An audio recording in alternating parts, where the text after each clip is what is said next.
I feel like I should open up the actual YouTube video first because you'll see the chat better in there. Mhm. Yeah, that's true. Well, hello everyone. Long time no see. Welcome to tonight's Reseller Roundtable. I know it's been a while since we've had one, It really and has. so it's good to see everybody. How's everybody doing tonight? Yeah, doing pretty good. Can't complain. Kevin, you doing all right? I'm doing amazing, man. I got. He's in shambles over there. What are you talking about? I mean, it's been a crazy day. Can you tell? Yeah. All right. Well, I guess probably the way to get back into the flow a little bit. I mean, it's been about a year since I've done any of these, so why don't we kind of catch everybody up? I went full time a year ago, and just kind of let everybody know what you've been up to over the past year, like what's been going on, what you're working on, what type of model you're pushing right now. Kevin, you want to start? Sure. Yeah. Man, I went full time in January. Because really my job didn't give me much of a choice. They tried basically saying, well, they lost their all-state license because they were doing stuff they shouldn't have. And they're like, well, we can have you work at the independent office, but it's going to be straight commission only. You're not going to get a best base pay. And so I think it was me and Scott was on one day, and we realized in 1 week I was averaging like $3 an hour. And my girlfriend's like, Kevin, you're doing so good on eBay. We're doing so good as a team on eBay. And I've been pushing you for months. Everyone knows for like 8 months. I've just been ready to quit and go full time prior to that. And finally I said, dude, I called up and I said, I said this to him exactly like this, because I always had this plan to say, once my hobby income takes over my main income, it's time for me to quit. And that's exactly what I said. Dude, I called up and I said, who's live? Somebody, is that an echo, or is that somebody is somebody being amateur again and forgot to mute it? Yeah, it's good. It's been a while. Hey, look, it has. I was about to say it won't be. It looks like you upgrade your internet, Brian. I was sitting here thinking something's different. He's not in his garage. Yeah, your internet's good today. It's good now. Well, because I'm right next to the router. If I'm in the garage where I normally work, not so good. So, all right. So you were getting paid $3 an hour on average. Yeah, my first full week. He's like, yeah, we can try. And then I was like, man, it was a blessing. I quit that day. And I recently actually, because I do have some big news, I recently actually had to call my job back because not for a job, but I said I need a quote on liability insurance of at least $1 million because I just got my business license so I can actually go and do estate sales, which is going to be a huge addition to my business. And I'm very excited because it wasn't me that pushed it. It was my realtor who kept coming to me and saying, Kevin, these people in this area are really bad. They're awful. They're awful to the owners. They're awful to the people putting it together. Awful to me. And then they're just pricing everything too high and stuff. But I said, okay. I said, well, if I do this, she's like, if you do this, I'll help you get leads. Because she says by law she can't give them to me. She has to. There's like a law. Basically, you have to be able to have other people come in, but you can basically say to that person, like, I think this person is reliable and good. You should maybe try this person. So there's things you can do around that. So I took it and I decided, I'm like, man, I'm gonna do it. So now we're in the research stage. We probably plan on having our first one at the start of the year. Because right now it's fourth quarter, so we're all busy, as you guys know. So now I'm trying to figure out like contracts. I'm trying to find other people's contracts to figure out what I need to do. I already got the insurance lined up. But man, me and my girlfriend are ready, dude. Like, again, everyone knows this here. The four of us, they know that me and my girlfriend work together. It's an equal amount. If anything, she does more work than I do. But this is what I've always wanted to do was estate sales. Cause I know with my marketing background, my sales background, and I love to talk and I love telling stories. I know I'd be good at this. I think I'd be good at almost anything. but I've always said for the last, I think 10 years is like, I know what I need to be better than these people. I know what I need to do. So I know what I'm going to do. It's just getting the first couple clients, and I'm fine if I do one estate sale every other month or one estate sale to start once a month. That's fine. I don't need to be doing too many, because again, this is still my main. This is our business right here. This is the future. I also want to I want another avenue of income. There you go. I like it. All right. So Scott's no longer in the insurance business. Besides, he needs a big ball of policy. Scott, your insurance, or was it me? No, it was you. Thanks, Brian. All right, Scott. What's been up with you? I know you've joined the group, so like, what's been going on with you? Yeah, I still do. I'm part time, so I still have a part time job, like Alden, and I do Amazon. So I sell books and other random things on Amazon. But I've been trying to build up my eBay reselling business, and been going to the bins and pulling out some crazy finds, actually. So I've been pulling out some finds, stuff that was new with tags, stuff that was vintage, stuff that was stuff that video games and stuff. NCAA, the big one for 14, I found in an Xbox 360 and sold for $100. Yeah, it was in an Xbox, so I just plugged it in and injected it. It was right there, so I sold that. And just recently sold a Rock Band kit that was from the bins. So I've been dumpster diving over there pretty much every day, Monday through Friday, and then of course hidden garage sales on the weekends. Here, living in sunny California, one of the only great things I think is the year-round garage sales, and I've been taking advantage of those. And there is stiff competition out here. There's a bunch of other video game resellers and a lot of other people that like to get up at the crack of dawn and hit all the garage sales, but still some good finds out there too. So great. I restarted my eBay store in July 17th. I restarted it, started back from zero, and then trying to get top rated seller again. I'll be top rated seller again in a couple days. So just rebuilding that store and going all out with that, with 450 listings or so, and selling 5-6 items a day. So, and like Brian said, I did join Chris's group. I haven't been able to make all the calls, but I've been listening to him afterwards. So I don't know how he does it. He gets up at 6 a.m. or 5:30 or wherever, and I can barely get up at 6:30 or 7. So, but I'm in Sacramento, so I'm in Sacramento, California. So. Yeah, and he has a new baby too. I think she's about 6 months old. Yeah, Connor is actually 2. And we recently did get married in June. We went down to Mexico, me and Taylor. We went down to Mexico and got married in June and had a great time for a week. And eBay and Amazon paid for that. So that was good. That's a great way to do it right there. Yep. Sourcing trip. I love it. All right. Good to catch up with you two guys. What about you, Alton? What's been going on with you, man? Well, I'm still grinding on Amazon. Scott knows he was the one that kind of really pushed me originally to kind of step into broadening my horizon through Amazon. So especially with a few of those leads back in the day. I mean, it started mainly with bulk buying for me of Gain dryer sheets. I don't know if you remember that one. I remember that. So it was kind of funny where he's like, "Hey, y'all see this?" I was like, "I'm on the road. I'll be there in a minute." But now we've shifted focus quite a bit. I still do eBay a little bit. I help my father in his retirement. He's gotten into the resale game a lot. And just helping build his eBay, especially this will be his first fourth quarter as a reseller. So I've been kind of focusing on more of the teaching aspect with him, just kind of what to look out for.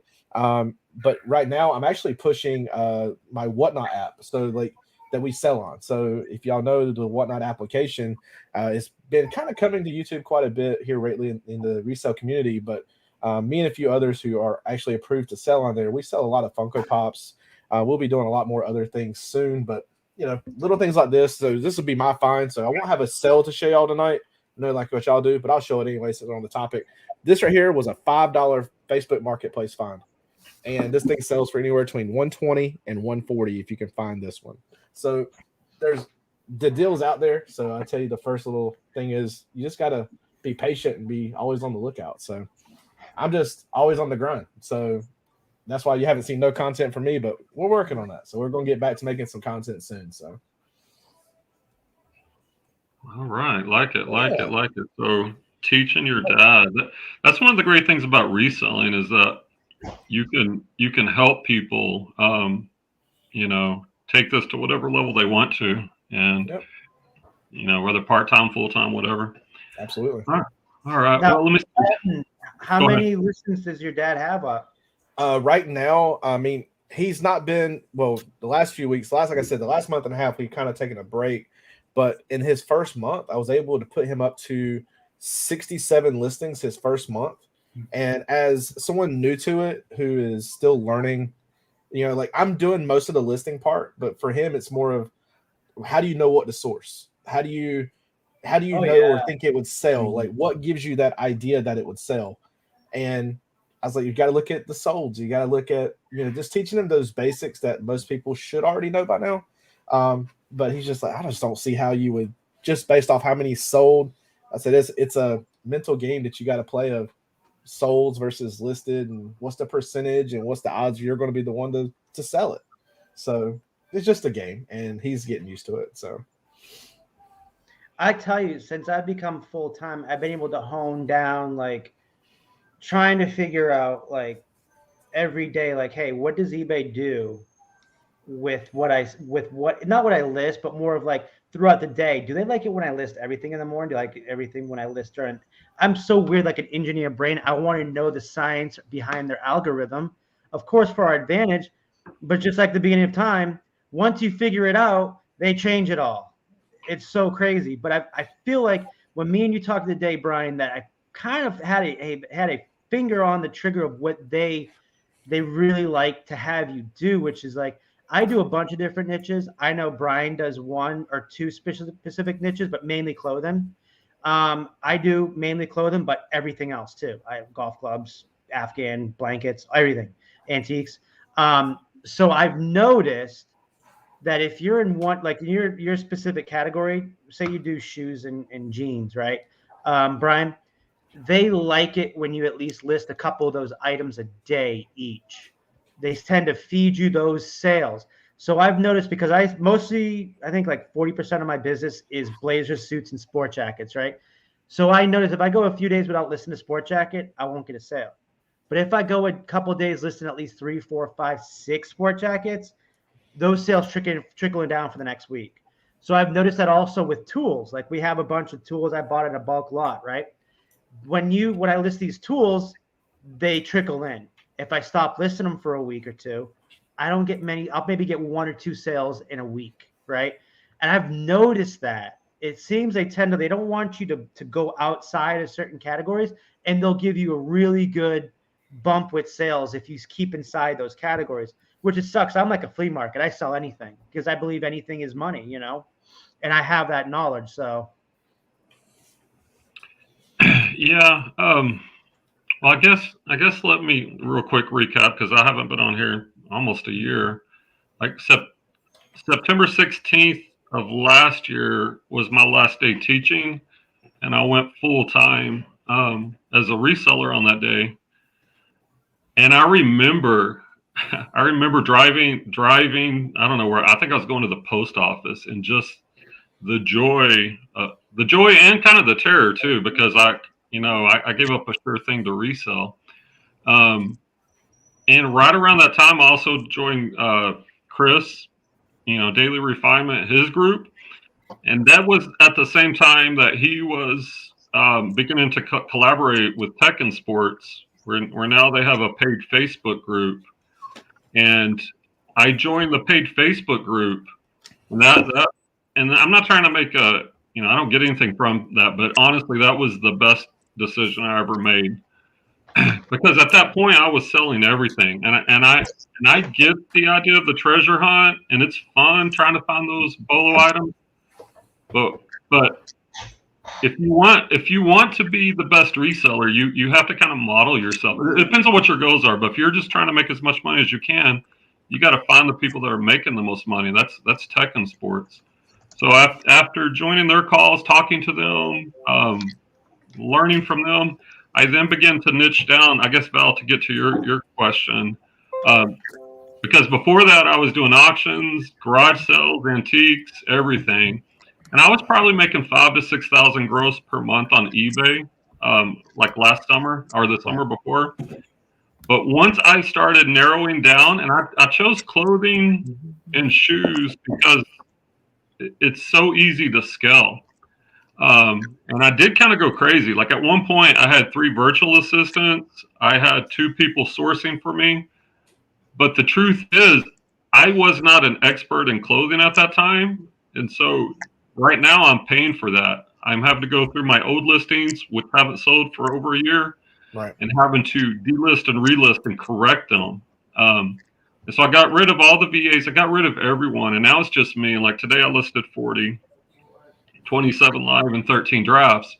But I focused on clothing and jeans. Yeah, jeans are one of my main categories, Val, not my only one. And if you list consistently, and I do a lot of bread and butter, and there are some home runs mixed in, but if you list consistently with this model, like yesterday I had 26 sales. I list 23 a day, 7 days a week, and I sell about that many. And it's mostly clothing and shoes.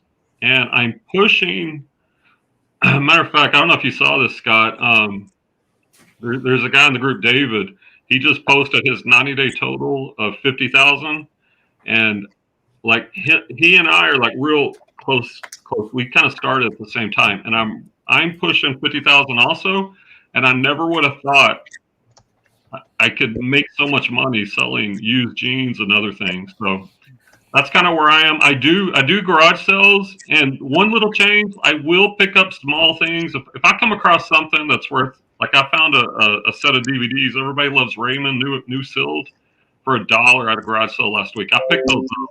Like that's a no-brainer. But probably 99% of my business is now just focused on clothing and shoes. So that's what I've been up to, and I haven't been. That's why I haven't been on YouTube, because I realize I can make a lot more money with my time reselling versus YouTube. But like Kevin and I were talking, I miss the community as much as anything. Oh, also in the group, like I host a Monday. We do Monday book club, Val, kind of like what you used to do with us. But I lead that discussion, and we do books that, like right now, we're doing E-Myth Revisited, books that kind of help us develop our business. So that's kind of where I'm at. All right, so that's kind of catching up. Something like we've all been busy. Yeah, everybody's been busy. Oh yeah, dude. And it's a good thing. I mean, I'm glad everything's kind of settled down here since I bought the new house, man. I'm able to start. I had a lot of fun the last couple of weeks getting to talk to, I reached out to you because I need to know, I'm like, hey, I've been doing 15 a day for a while now, and I feel like I'm stuck at 8K for a month every month, and I need to go to like 10K to 12K, and that's why I reached out to you. I'm like, dude, I need to go to 20. What do I need to do without running out of inventory and spending too much? You know what I mean? So that's why, for me, my system, what we do is once we get our bulk, whatever we buy it from thrift stores, estate sales, whatever, we have a bin for it left out for the clothing.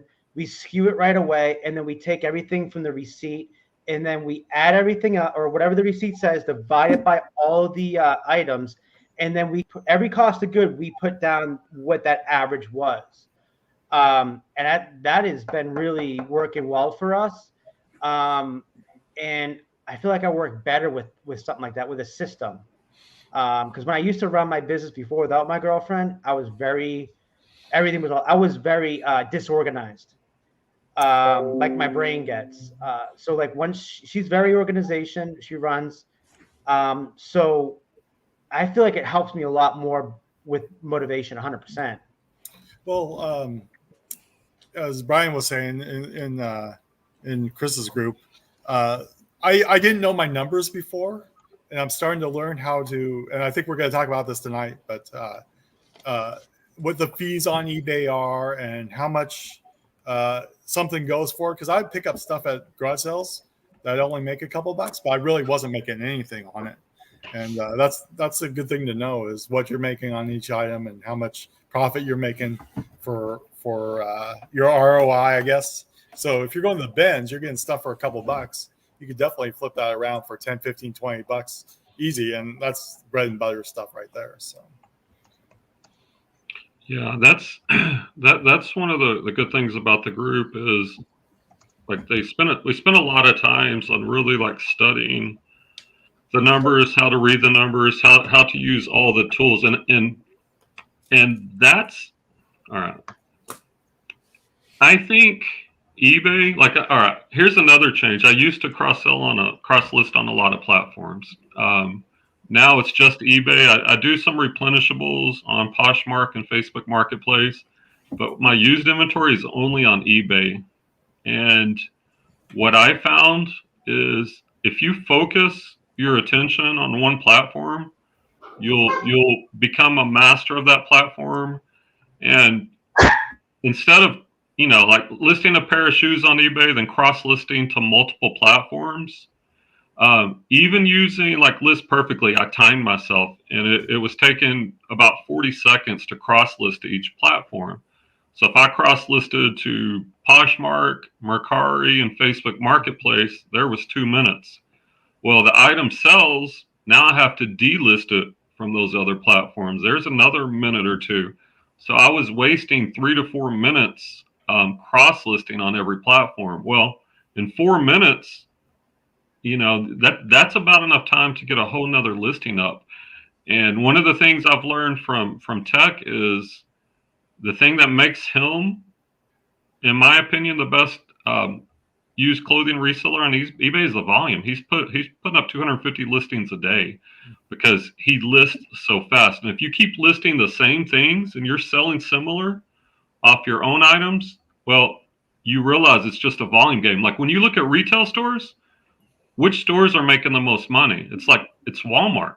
Their average selling price point is under $20, but they do the volume where they're making billions and billions of dollars. So, and kind of going back to eBay real quick. Wait, who's doing this? Well, I'm kind of comparing. I'm comparing. I'm all over the place, first of all, but I'm comparing Tech to like a Walmart type business model, and I'm also kind of giving props to eBay because they give us the tools. They give us all these analytics. They give us, like, we're going to talk about our cost here later. They give you the tools. You can promote your listings. You can run a coupon. You can run a sell. You can send offers. They give you the tools that Poshmark, Mercari, Facebook, none of these other platforms give you near the tools that eBay gives. So I guess I'm team eBay. Oh, I love it. What? Harry's in the chat. Oh, Harry. Harry, what's up? Yeah, Harry. Yeah, man. I've always loved eBay, man. People have always tried to get me to do Amazon. I've tried Amazon. Well, no, I haven't physically tried Amazon, because then when I got ready to do Amazon, everyone's telling me, well, no, you got to start with books. I'm like, dude, I just got engaged in some things. Now you tell me I got to start with books. I'm like, I'm done with this. I quit. That's what I did. I just literally quit Amazon. I don't think you have to start with books. I think it's, I don't know, maybe it's a safe, smart play. It's a safe, smart play, but it's not required. Clay goes, I only sell on MySpace. Hey! Oh, so he gets what? No sales, right? That's 0 sales. Clay, he's funny. I tell him, I'm like, hey, Clay, you need to come on the Reseller Roundtable. Now, Clay, he's doing a little reselling, but he's killing it on Uber right now. They don't have enough drivers, and he's Ubering it up. That's funny. Yeah, eBay gives you all the tools. And Val, yeah, like when a year ago, I had maybe 1,000 listings, and like right now I hit 6,000, but actually I'm at Reseller Nirvana, which means I'm selling as much as I'm listing per day. And I'm listing 23 a day, and I'm like yesterday I sold 26. So my numbers are actually going down. And my new strategy is slow grow, where I just want to add, like next week, I'm going to do 24 listings a day. And then the following week, 25. That way, my expenses and my revenue and everything will keep up. So once I max out everything I can do, and I'm guesstimating that's probably around 60, 70 listings a day, then I need to go out and get help, whether it's a VA or a lister, a photographer, whatever that means. How many listings do you have listed? Well, I hit 6,000, but it's been slowly dropping down because I'm selling a little bit more than I'm listing per day right now, which is a good thing. And my cash flow is much better than what it was. Because I tried to grow too fast, and I was pushing out 50, 60 listings a day. And that really grew my store. And the truth is, like, I didn't know what I was doing as well as I should have been. I was just trying to grow. I had 3 VAs. I had 2 sourcers. I have 3 storage units now. So my expenses were growing way faster than my revenue, and I couldn't maintain that. And then I talked to Tech about it, and he's like, you can't grow that fast. You got to slow grow. And I've embraced slow grow. And that's where I'm at right now, because I know over the long term that slow growth, it'll get me where I want to be. And because here's the thing, like today, like yesterday, I got 40 listings, including drafts up, and it was like 3:30 when I was finished. So I'm finishing earlier because I'm becoming more efficient. And if you finish earlier, you could either have more free time or you can add more listings. And so my goal is to slowly add more listings each week and still finish at the same time or even earlier. So Brian, since you've been selling in one category, jeans mainly, for the last year, what have you learned in the last year from when we last talked, from our last live to now, as far as sourcing clothing? Well, I think the thing I learned, well, I mean, I've learned a lot, but I used to, like Chris calls it squirrel brain, and I have the same issue. It's fun to buy auctions. It's fun to look for big bolos because that's what people like to look at on YouTube. But if like when you go to the bins, a lot of people know about the bins. You see the vintage tea guys there? Yep. They spend a day there. And they come out maybe with a couple of home runs, right? But I go there for an hour and a half, and I've bought 100 items that'll sell for $25, $30 each. So I make way more money off my bread and butter than they will. And so learning to embrace, and it is kind of boring. Like, I mean, I've even talked to y'all about it. I get it. It took me a long time to be okay with just listing one thing. Because you do lose the excitement of looking for those grails, right? But you can scale that. Like when I list my inventory, when I ship, everything is streamlined. I only use a couple of different mailers. All my inventory fits in the same thing. I don't have to spend 30, 45 minutes boxing up a VCR, bubble wrapping China, things that I used to do. Because in that same time, I could list 5 or 6 more $20 items. And there's a lot of people in the group. It doesn't have to be clothing. Like whatever niche you want to do, you just need to become an expert. And if that's your goal, So Kevin, same question. What have you learned in the last year from when we last did our live to now? Man, I learned that. I don't know. I've learned so much. It's insane. The biggest thing I've learned is that just be consistent. Every single day. You wake up, which is hard for me to do, wake up and be consistent because my brain is so scatterbrained. It's ADD. It's what I got. But my girlfriend's great at setting schedules, man. And so, like, if we go off a schedule, we try to talk to each other, try to, like, okay, let's get back on the schedule. But literally, like, we've been 15 listens a day for probably since about 5 or 6 months.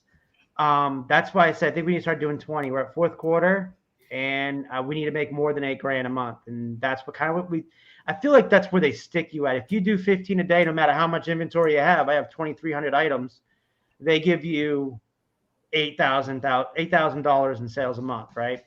And then I've noticed I do about 200 sales a month. So like I need to be more than that. I need to be like 300 sales. And I need to be like 10 to 12,000 a month. Because my bills alone, my own credit card bills, because there's two of us now, right? Not just me. So this takes care of our whole income for the house. So like my bills and my girlfriend's bills, our mortgage, car insurance, everything, and my credit card debt adds up to $4,600 a month. Okay. So we need to be around 10 to 12 grand to be living a little more comfortable. So that's why I said I need to get that 20. And then I think I'm going to try to start doing what you said in probably about a month or so, trying to do, okay, let's get to 21. Let's get to 22 a week. You know what I mean? Like you were doing. Make steps. Right. Yeah. Because like I said, I've been, Brian really showed us a long time ago. And I just picked up on, I'm like, well, let me write down. And we learned from that group. What group were we in, Brian? I used to be in with you. Chris's group. Chris's group. Yeah.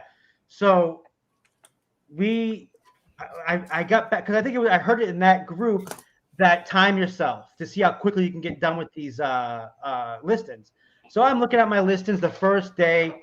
You know, I was averaging like 8 minutes a listing.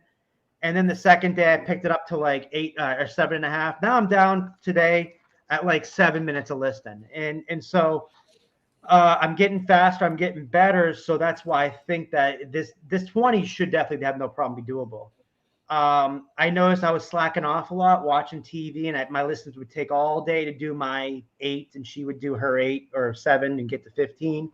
So I've noticed since I sat at the desk here where I'm at right now, I've been able to either put on music instead of watching TV or YouTube, put on music and just start plugging away and treat it like a real 9 to 5 job. So, and I've noticed since I've done that, I've been getting done from 9 to 3 or 9 to 4, and my listens have gotten quicker. So I'm doing this to figure out if this is gonna be feasible, if it's gonna be quicker. So yeah, I mean, for me, I think so far it's helping me a lot and motivating me a lot to write down how much I'm listing each item, you know, on my timer on my watch. Yeah, because I mean, when you think about it, and we're talking about this in the book club that I lead, E-Myth Revisited by Gerber or Gerber.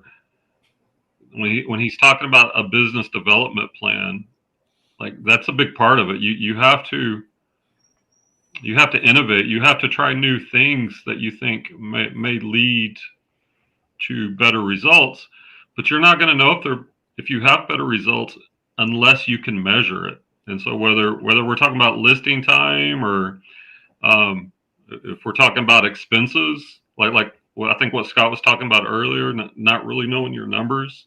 Yeah. Like you've got to figure out how you can measure these things. Well, that's what I do. And I've been doing since I went full time was, so we have a Google sheet and it breaks down what we paid per item. Like I told you guys earlier, to say we went out and bought stuff at a thrift store and we spent whatever items and it equals out to be $228 each item. Doesn't matter how much we really spent for that item. It equals out to be $228 per item. So if I make more than $228, that's, hopefully I can get like at least $20 per item, which is great. But of course that fluctuates between $17 to over $100 per item or some of their items. But then I also have, every time we pack an item up to ship, I immediately put, because we already have it, what we paid for, I put in there what we sold it for. Then I have another sheet that tells me every day what I sold, the cost of good, and then what we sold it for. And then the cost of the shipping, and then how much we paid for shipping. So we have more of an understanding, like, hey, I know how much we made this day. And that's a good system that we've been working on. So let me kind of add on to that, because I think that's a good idea what you're doing, at least to do it occasionally to really know your numbers. But one of the bigger improvements I've made over the past year, I used to do line by line entry, and I was spending hours per week doing that. And when I switched to GoDaddy bookkeeping, where it's mostly automated and it runs all those numbers for me, where maybe I have to, like, Thursdays is usually when I do my weekly, just kind of checking on it. Now I spend 30 to 45 minutes a week, where I was probably spending 4 to 5 hours per week. And that switch is kind of like going back to the Tech and Chris mindset of being efficient. And that's a good question. Like, what? All right, for you guys or anybody in the chat, like, what's an improvement you've done over the past year that's really led you to be more efficient, to save time, or just to be more efficient? I do a lot of my photos. Like, if I know I'm gonna work on, let's say I'm listing, I don't have the time, kind of like with y'all doing full time, right? So if I list something, it's probably going to be on a Saturday afternoon. So on Friday night, before I go out and do my Saturday thing, because I have a very limited window that I can get things done, I'll go ahead and set up my photo area or whatever it is I need to get done. It takes 5 minutes or so. Just got to be willing to put in the time, kind of pre-plan everything, and just know your schedule. I mean, if your schedule allows for you to, or space allows to have your photo stuffs always set up, that's a time saver. So I think my biggest thing is just being efficient with my time, because I know what I can and can't do. And if I go out and buy something, we set a rule that it has to get listed within that day. So, like, let's say I buy something at the yard sale on Saturday morning. Well, before I start work Monday morning, I give myself till close of business on Sunday, per se, to have it listed. So I don't get the list every day. Or if we buy 30 items on Saturday, I would say get them all ready for drafts and then get a few of them executed every day. That would be the idea and the mindset behind that. So,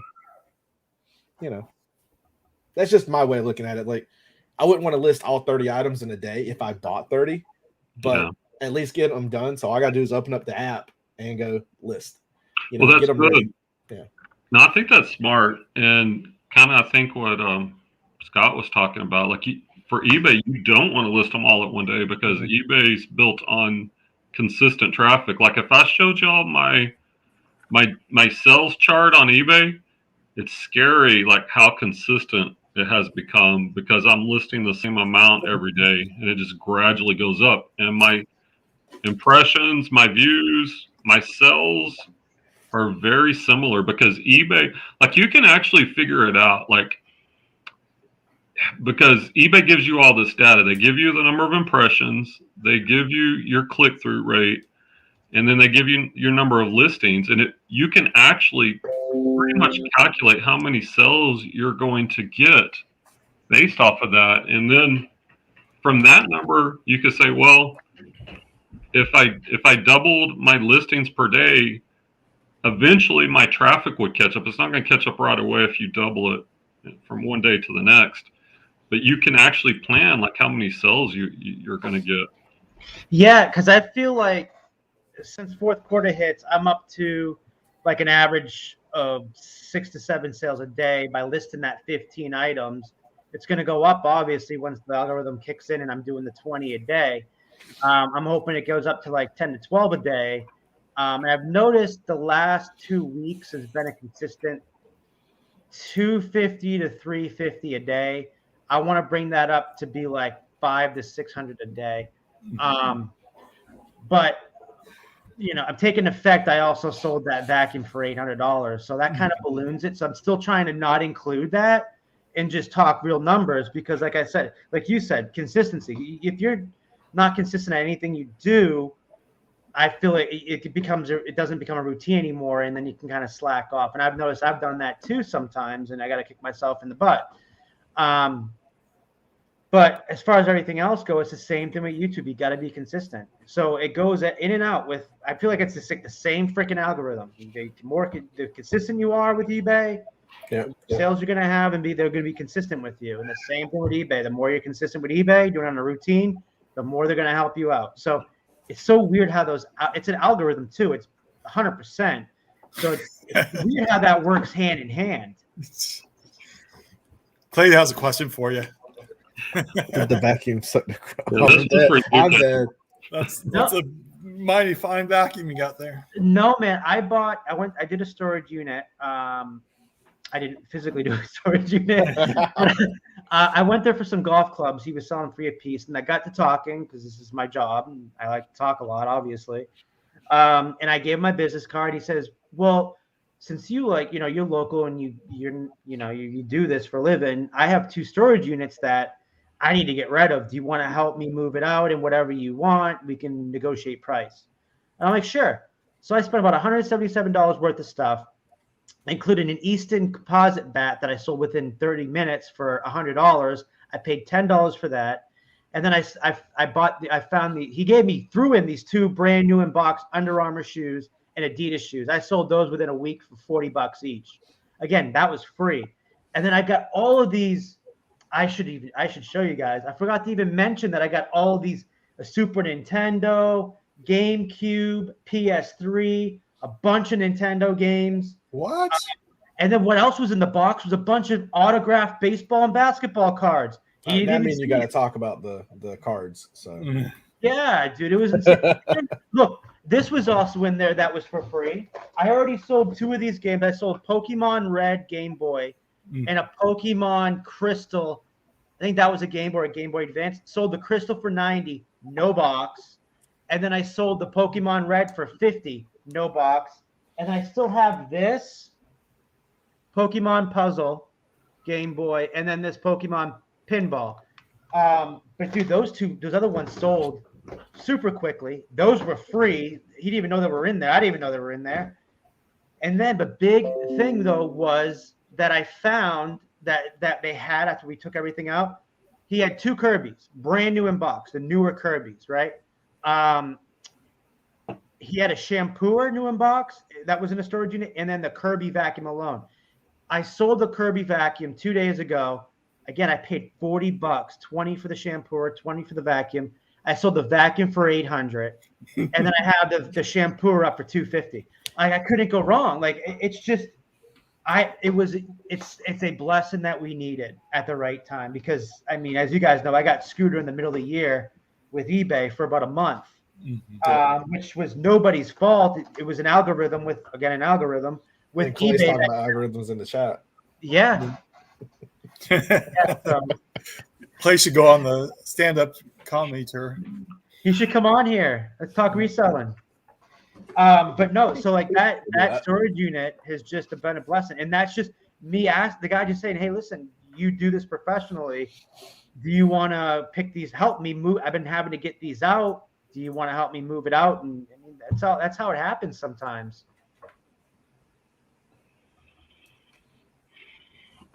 Anyway, yeah. All right.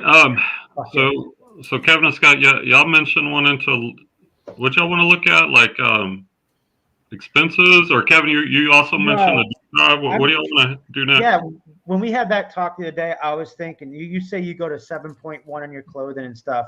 If you don't sell anything within the first day you list it, because you get that. I don't know if a lot of people in the chat, but obviously Brian knows, we know from being what was this? I keep forgetting his name. Daily Refinement and Tech and Sports. That group. Yeah, sorry. Yeah. You. Thanks, Scott. Yeah, I'm a helper.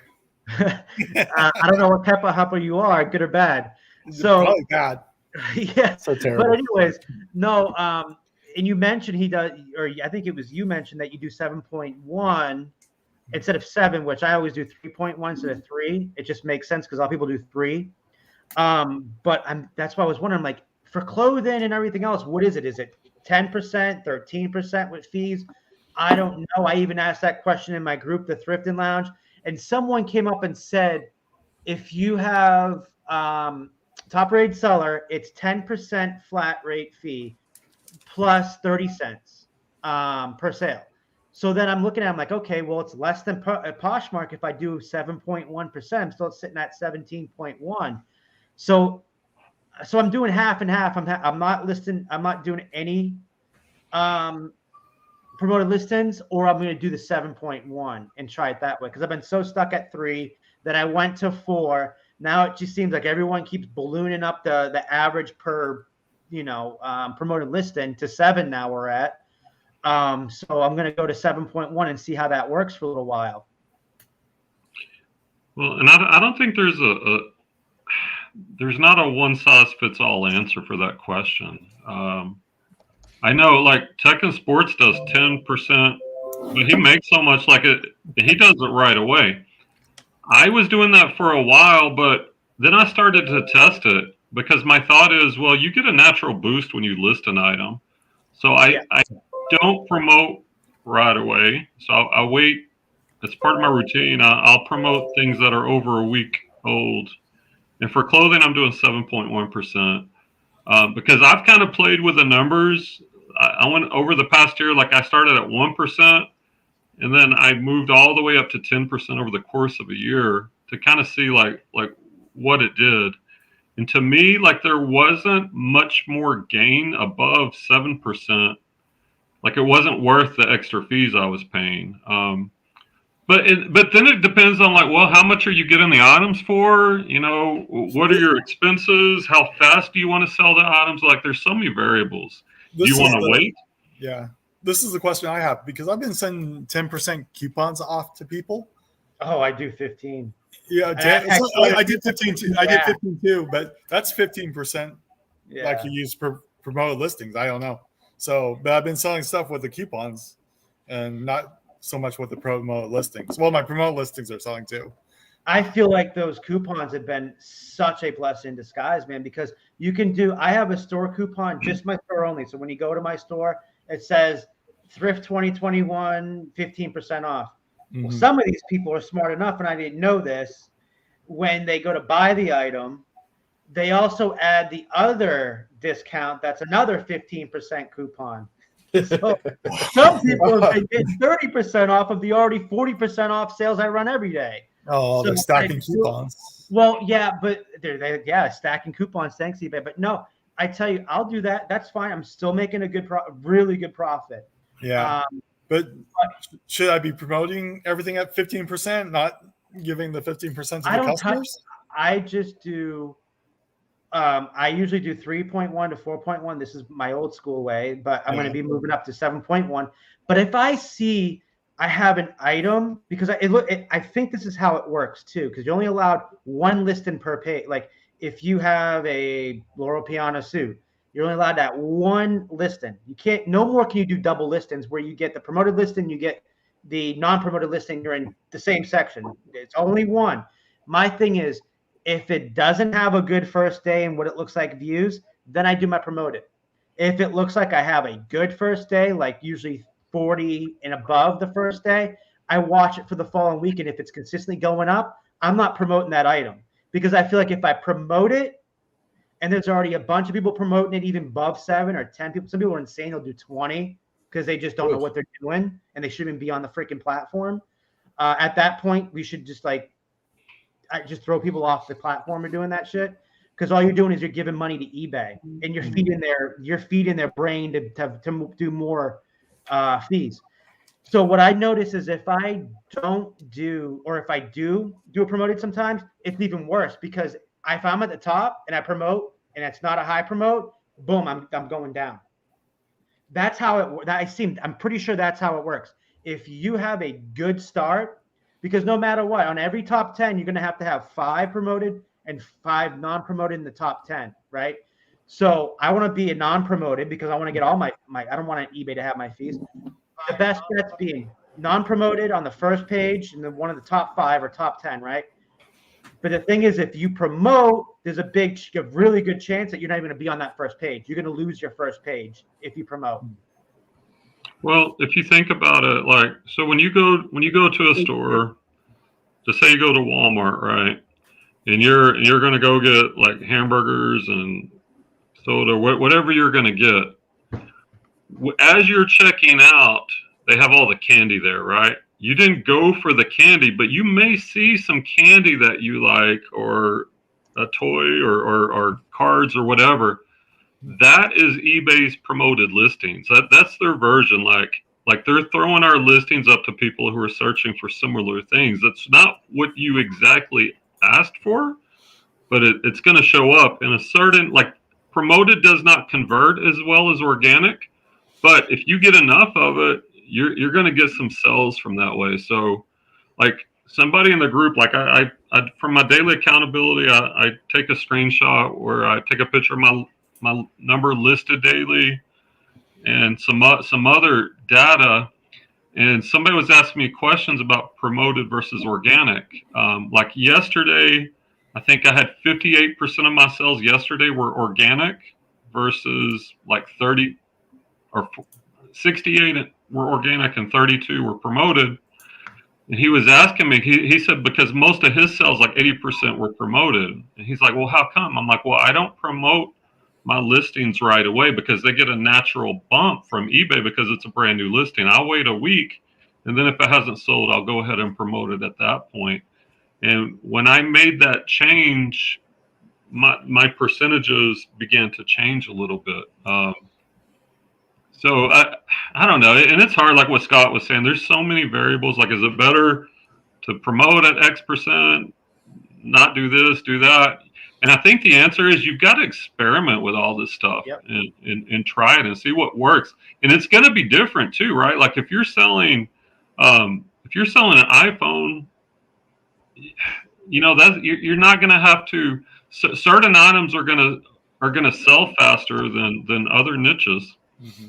I think that's where you just got to be more aware of the item itself. Like what you're talking about. Like I think you need to know what items are or not prominent, right? You know what I mean? So like if you got a bunch of clothes that are vintage band shirts, well, that some of those might not sell as much as a really popular band or something more, universal. So I don't know. I think you just have to know your product. And I think that's part of us as being resellers. We constantly evolve anyway. So yeah, I agree. Another good point is, though, I've also heard straight from eBay, they sent us letters saying, with all promoted listings now, we do advertising on different websites. So I guess they take away, if you don't promote, they take away that advertising on like Google or like the ability to show up in other websites ads. You know what I mean? That's come straight from eBay's mouth. I've seen in a newsletter recently that I sent out. I think it was the summer newsletter that they had. So they really push the promoted. Not only do they admit more fees, but they're also helping you by advertise on different websites. Right. Mm-hmm. And you can actually see all of that. Like they give you all this data. Like I'm looking at mine on another tab. If you go to if you go under performance under sales, they give you all your selling costs, your fees. And if you go down under sales, like over the past month, I'm looking at 61.8% of my sales have been promoted versus 38.2% have been organic. I want to see this. So you're on, this must be something they just added on there. And let me just show everybody. I know they were adding some more different things. Take us to school. All right. Let's see if I can remember how to do this. Mm-hmm. All right. Is it under traffic or sales? Sales. All right. Can you see traffic my too. I think it's traffic. So if you go under performance, sales,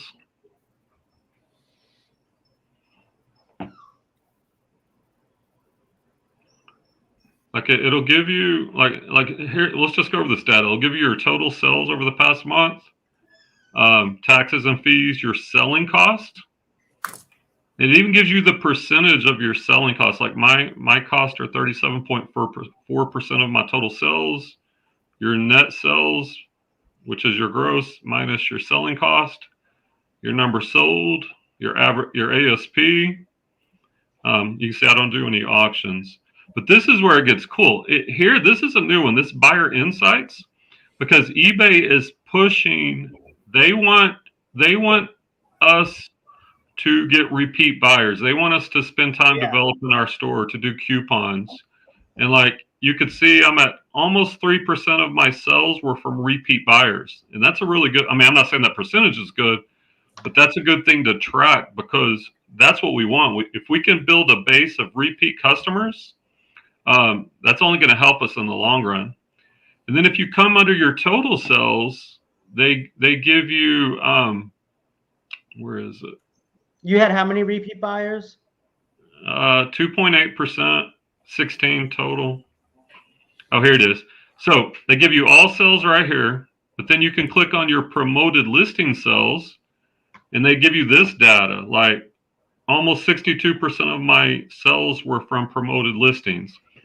38% were organic. And we also can send offers. So this I think is a really interesting screen. Best offer sales. This is where customers sent me an offer. That was almost 41% of my sales are from best offers. So if you're not taking best offers, you're losing a big percentage of people who want to make offers. Seller initiated offers, that's almost 21%. That's when I send offers, and I do that 3 times a day. That's 21%. So maybe here's an instance for you to get maybe 5 or 6 more percent. As soon as I see offers, as soon as I see an offer sent, I send it right out. Because if you look at mine, my best offer sales is 40%, which is kind of like on pace with yours. Then my seller initiate offers is 27.5, up 87%. So I make sure every time I see, I'm always on that app all day long. If I see a option to, like it says, one offer to send out, I'll send it out right away. Because it's like the sales rule, a sales rule. The first person to touch your client, and if you touch them after you reach out to them, more likely he's going to buy from you instead of somebody that's going to wait. And I'm the same way. If I'm a buyer, I know I'm going to click the like. So I'm waiting for a best offer. And as soon as I hit that best offer, if somebody else initiates a best offer and I'm like, damn, I'm going to go with them instead. So just think, Brian, for now on, and this is trial. I'm not saying do it. Just try it. Instead of doing it twice a day, do it every time you open up that app. Every 15, 20 minutes, do it. And see if you can bring that average up.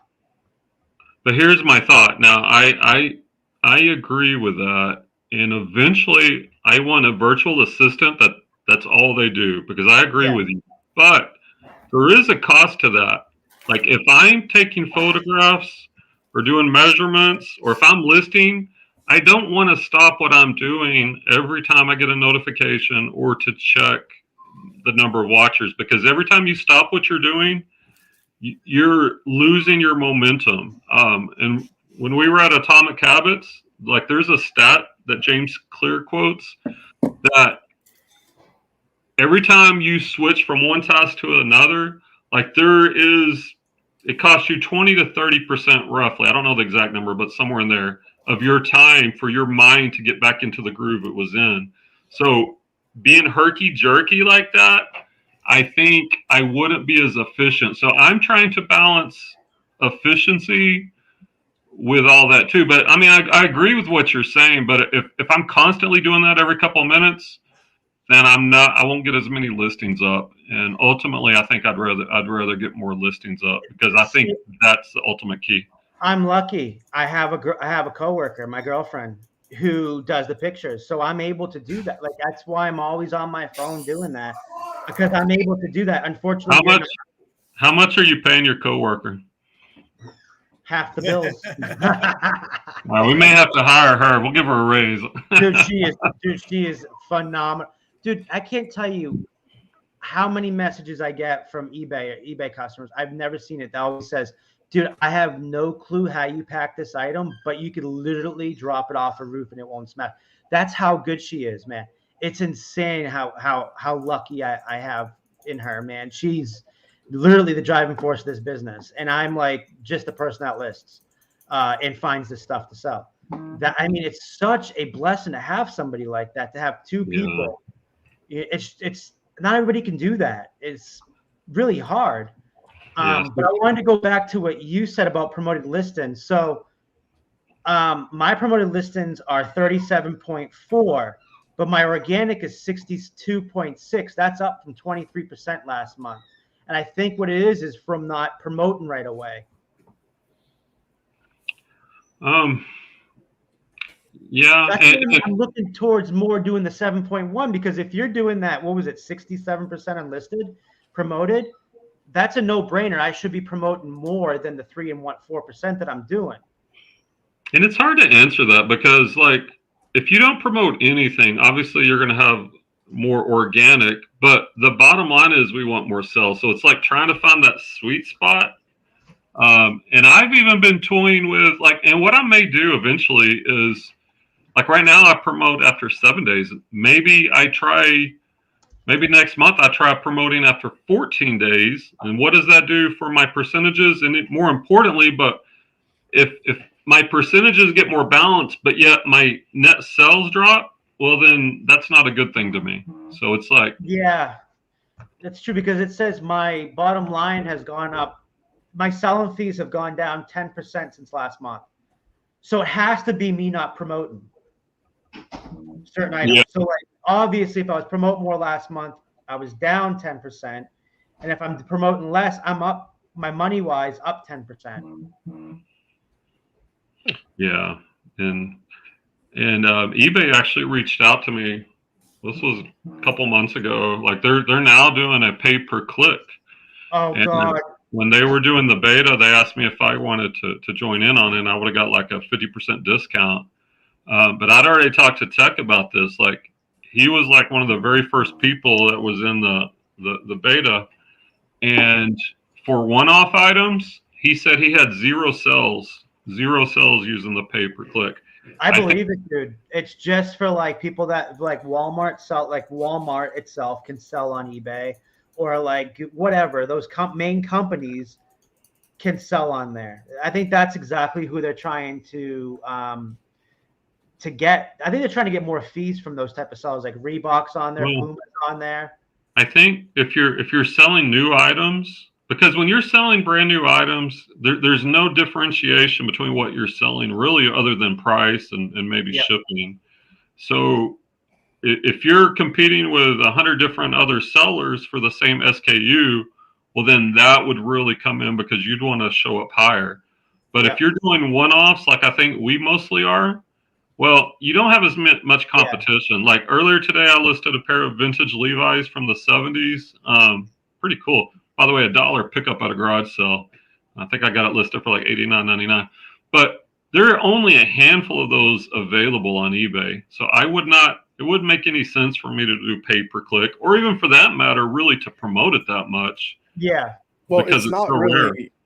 From what I gathered from reading it, it doesn't even guarantee. It just guarantees that the click. It doesn't guarantees an engagement. With that, the engagement sucks on it. I did a couple listings, and I did it for 3 days, $2 a day, because that's all I want to put in my budget, right? On 3 different listings. So, and again, that adds up quickly. And I only got a couple clicks, but a bunch of engagement. But I'm like, dude, that's useless because I'm not getting views. I'm not getting people clicking. I'm literally not getting people viewing this item. It's pointless. So I quit that and just did regular promoted. Yeah, I think it's exactly what Tech said though. Exactly. You know, it's for people that just have more than one-off items. They're just like, that's all they sell. That now, one item. I could see where, like, if kind of like what you were talking about with like the big box stores like Reebok, or if I had, let's say, let's take shoes, right? Like if you had a bunch of brand new shoes and you had a source to constantly get them, of course, the more volume, that cost of acquisition per customer's eyeballs that potentially could be a buyer, I could see maybe pay-per-click being an option, because how is that any different than them putting a sell on for you to go to a store, you know, in person to do window shopping? It's nothing different for that impulse buy, I think. But for what we do, unless you're going to be stepping up to buying the same item and putting up 1,000 times, 1,000 item or whatever, you're doing yourself a disservice. Like you're wasting money for nothing, just so you can say you're using a piece of eBay that is useless. I hope it goes away. I don't like the paper. It's bad enough that you're taking from us. the promoted listing on top, let alone now you're going to compete with us with pay per click. Dude, I can't afford that crap. That's insane. And then I don't know if you guys found out, but I read e-commerce bites all the time. It's the best publication for eBay, Amazon, Etsy.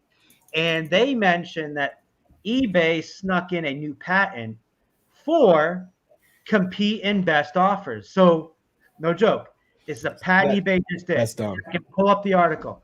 They're doing, if somebody sends me a best offer, and if I send it back a lower best offer, or my understanding is that only if you decline it.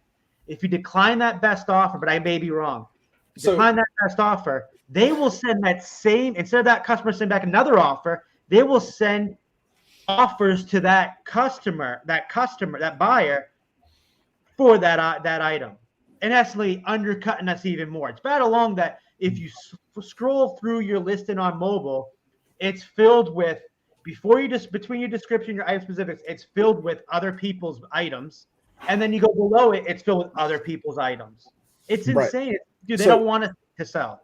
What I would like to question a little bit further into that is maybe look into it is where, so you know how, like, let's say, Kevin, you send me an offer, right, as a buyer, if I'm selling you an item, and let's say I respond. Well, you're saying if you decline that item, right?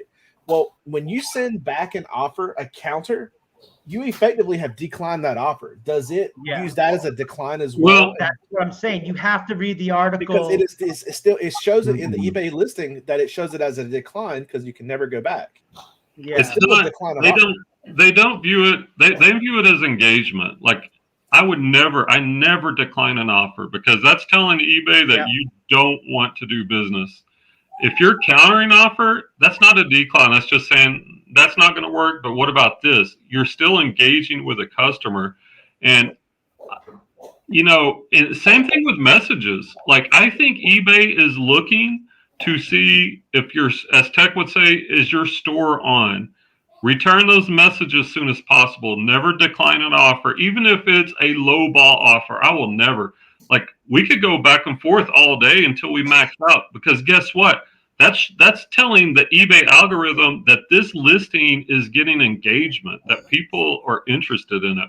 And so, don't decline, but counter is not a decline. The reason why I this is, again, things have updated a long time since I really was full headstrong and headlong into eBay. But I do know when I was reading into it, it did state when you counter, it declines the current offer and initiates a new instance. It's almost like you're saying, nope, decline, but here. It's a completely separate piece. That's from my understanding of the way they wrote it. Yeah, that's why I'm saying that, like, I want to be ahead of this because I think of how many people who doesn't read e-commerce bites. I don't know that they're trying to implement this. Yeah. We can be ahead of this game if hopefully it's not if you counteroffer. Hopefully it's only if you decline, because now I know there's a huge benefit to not declining. Even if someone offers me, and I've had these stupid offers, no joke, on a $50 item, $2.99. Yeah, exactly. And I go back at $49.99. I don't even give them the time of day. It's $49.99 just because, like you said, the engagement that eBay sees. Hey, you're engaged with this item. Then I feel like they do try to bring that item up in a search ranking because I'll send best offers out the following few days on that same item. Well, think about this. Think about this, guys. If you're eBay, would you send traffic to somebody that declines offers or somebody that counters offers? Because eBay is spending money to get these customers, and they're sending them to our pages. So if you're telling a customer, I don't want to do business and I'm not even going to counter, why would eBay be incentivized to send you traffic that you're just going to turn away? And that I 100% agree. I would be that'd be my same way of thinking. Be like, dude, we used to call in the car sale business. You're going to broom a customer and sweep them off the lot. We're going to send them elsewhere.